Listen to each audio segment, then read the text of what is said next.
গুমের শিকার হয়ে ফিরে না আসা ৩৩০ ব্যক্তির বেঁচে থাকার সম্ভাবনা ক্ষীণ।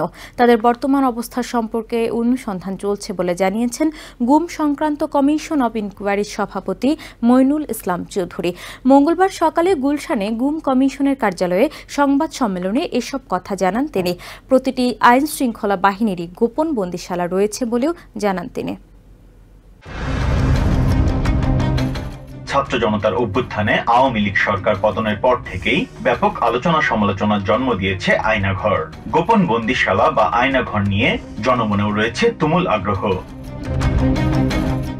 একে একে এসব রহস্যের জট খুলতে শুরু করেছে গুম কমিশন।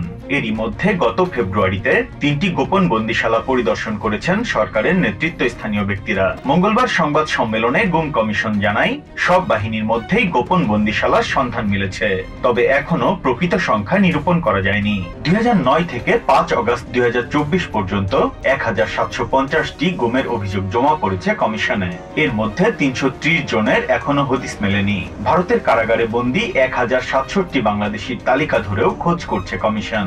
কমিশন বলছে, বন্দিশালার নির্মমতার শিকার ব্যক্তিদের গুমের সঙ্গে জড়িত তৎকালীন সরকার প্রধান ও উচ্চ পর্যায়ের লোকজন।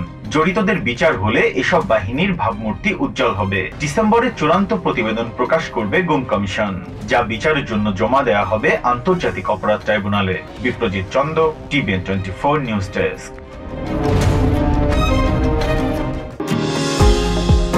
নিউ ইয়র্ক থেকে সম্প্রচারিত টিভিএন 24 টেলিভিশন বিশ্বজুড়ে বাঙালির কণ্ঠস্বর।